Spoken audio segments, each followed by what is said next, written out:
and so much of it coming from the game between the Packers and the Eagles, starting with Green Bay's quarterback. Jordan Love was a full participant in practice yesterday for Green Bay with that elbow injury, which is a really good sign, obviously, that he should be good to go. Been given no indication all week that he wouldn't play.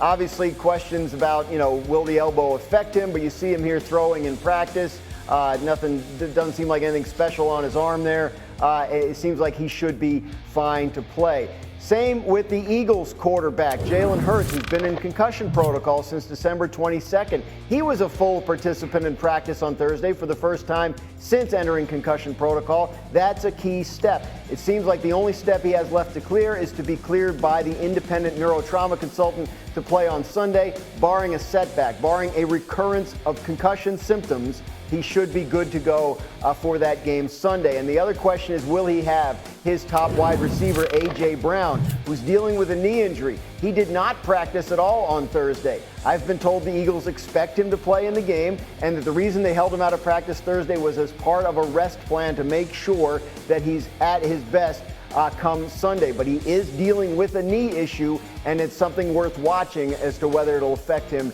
in the game. That feels enormously significant to me. Let's deal with both sides of this thing, Lewis. Let's start with the Eagles side of this. You've got a quarterback who's coming back, hasn't played in a long time. Will there be some rust? Will they call the game differently based upon him coming off the concussion? Now, all of a sudden, A.J. Brown has a knee. We assume he'll play, but who knows if he'll be at his best. Yeah. I'm thinking if I'm Green Bay, and this is just me, and you tell me, no matter what happens, Saquon Barkley is not beating me in this game, right? I'm going to make someone whose name is not Saquon beat me in this game. Yeah, obviously they're going to allocate significant resources, to use that phrase, to try and limit Saquon.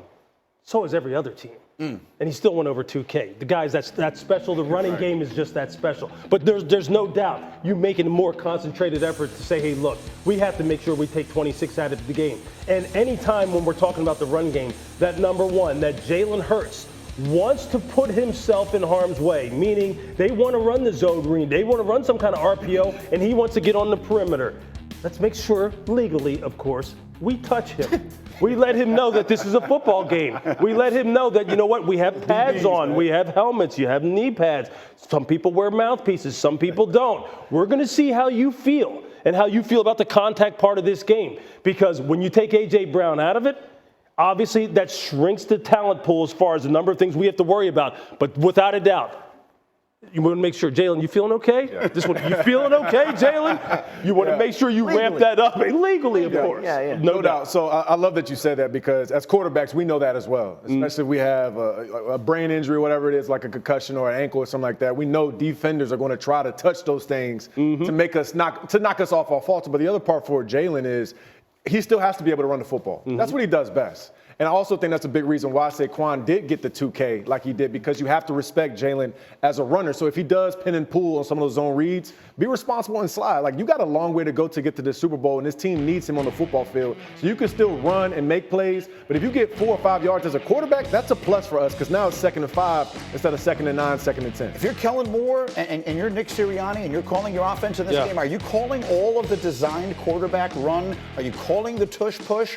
Are you putting Jalen's head into harm's way as frequently as you normally would? I think the game conditions will dictate that. It will be about whether or not they're able to slow down Saquon Barkley. If the passing game does start to falter, if they need that guy, if they need the quarterback to be a factor as far as being a true dual threat, then I think then you start calling some things, because look, if you don't win the game, you don't get a chance to play next week. So they're gonna start. They'll let the game dictate that. Yeah, I think the Eagles have had an issue with slow starts this year, right? Like, there was that stretch where they didn't score in the first quarter, like for the first half of the season.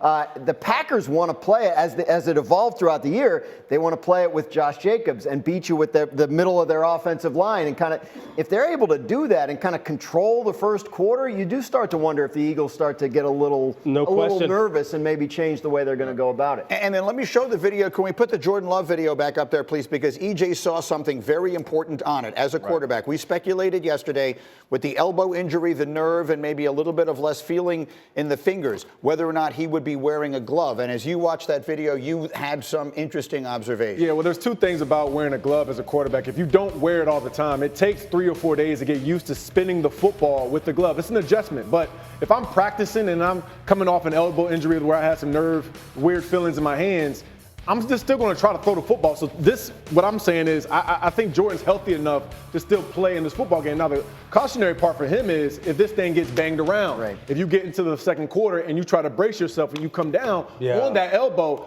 do you start to have some issues with the hand? But ultimately, I think he's fine enough and healthy enough to still throw without it. What else that you like to see is every time he released the ball there, you don't see him shaking his hand. You don't good. see him looking at it, rubbing it or nothing. Yeah. There was no reaction to it whatsoever.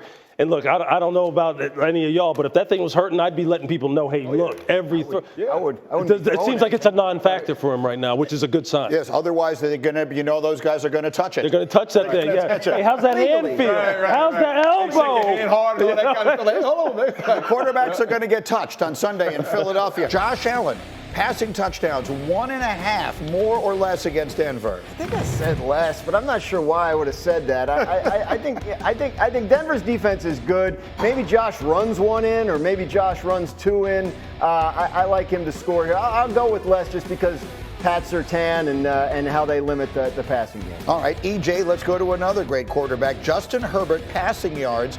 His number is 224.5. He going more or less? I'll go less here, and the main reason is because Houston Texans already average about 201 on the season, and they're also number 1 in the league as far as pass rush. They have a great job of getting after the passer. That's going to be a tough part, and I think they'll try to get some 7, 8-man protections that allow Herbert to move up in the pocket like this, but ultimately he's under here. Yeah, they may just run the ball the entire day. And then, Lewis, let's go to Lamar. 271.5 against the Steelers of total offense, more or less. I'm going to say less because of the fact that in the passing game, those 8 Flowers, that takes away a big part of their catch and run, although they still have some heavy hitters on the outside, and Mark Andrews will still be there. The reason why I really say this, though, to kind of sum it all up, is the fact that this needs to be one of those games where immediately they come out and this becomes a King Henry type game. Mm-hmm. This becomes one where he takes control of it, and Mike Tomlin really doesn't have an answer for it. Or at least that's the way that I think they're going to try and play it. And Lamar doesn't have to carry the game on his own shoulders like he does so many times. Well, let's stay in this game then and dive into this for a minute. These divisional games in the playoffs are always a different animal, right? Because these teams know each other so well. So if we're going to sit here and talk about which team is better, it's going to be a very short conversation. The Ravens are clearly the better team. But styles make fights, and the Steelers give the Ravens a hard time. They do. And you did the Ravens last game. Yep. And what were the Browns people saying to you about how you beat the Ravens? Yeah, well, we were talking to their defensive players and talking to Myles Garrett in particular, who, by the way, is just fantastic as far as how he thinks about the game. And he said himself, Baltimore's problem is Baltimore, not anyone else. He thinks that the team is stacked. He thinks they're ready to go on a run. Somehow, some way, though, every year when it's really all on the line, he feels as though they lose their character. They get outside of character. Things get tight, and people start doing things that they haven't done all season long. As long as, he said, look, what makes Lamar so great from a defensive perspective is that when you watch him play, you literally are looking through his helmet and watching him. He's smiling and playing like he's playing on Thanksgiving Day in his backyard. He has that kind of mentality as the game is going on, and you're sitting there going, how are you so loose and making such critical decisions and making such big-time throws the way you are, but have that kind of mentality? He loses that, though, sometimes in the biggest of moments. You've seen it happen in the past. That's what you need to watch. How is he coming off the field? Does he look like he's getting – early on in that Cleveland game that we just did, he was frustrated because they were behind the sticks. They weren't able to convert. When you start getting him in that way, when he starts looking tense, that's when things are about to get off the rails. And no Zay Flowers again for those just joining us. That's a factor. Which is really important. That's his go-to guy in the quick game when he's trying to get the ball out of his hands fast. That's not having him is going to matter. So maybe this becomes a Derrick Henry game. On the other side, EJ. Yep. The struggles of the Steelers offense, I mean, frankly, as one who kind of tends to root for them, it's painful to watch. Everything just looks so hard that they are trying to do. I've had it suggested here that maybe we need to see a little more of Justin Fields on Saturday night. Do you want to see it? I would like to see Justin Fields, but I don't want to see him in packages because based off the conversation we had yesterday's show, and Dan was saying, well, maybe put Justin Fields in on first down. I'm cool with that, but keep him in because then you kill the rhythm of either Justin Fields, if he's going to be your guy, and you certainly kill the rhythm of Russell Wilson. If I'm Russell Wilson, I hate that decision. So ultimately, you do need a spark on offense. They have to be better against this Raven offense because I agree with you. Like Lamar does have some moments where he does falter. But I think now, this point in the season, as good of a year that he's had, he's going to ball out. So I would expect maybe you get a spark with Justin Fields, have some runs, but ultimately, if you do put him in the game, let him play. Let him figure it out. Do you want to see Justin Fields in this game? Look, I absolutely do because I think Baltimore now, especially with the changes they made in their secondary, now with Kyle Hamilton playing free safety, they are going to keep a lid on the deep passing game. Okay, they're not going to let Russell Wilson run some standard play action on 1st and 10 and just bombs away with George Pickens. They're just not going to do it. Right. It's not going to be there. They're going to have some light boxes for a quarterback who is mobile to go ahead and exploit. That's where Justin would thrive. Yep. Quick final word. Yeah, talking to people there, the coaching staff's going to have Justin Fields ready to go. Like for however much they decide to use him, however much they feel like they need to use him, he's going to be prepared to play a role in this game. Be interesting to see. They know their run game's better when he's on the field. You see the clean sweep at the bottom, and as I've said a million times, whenever everyone thinks something is going to happen, it almost never does.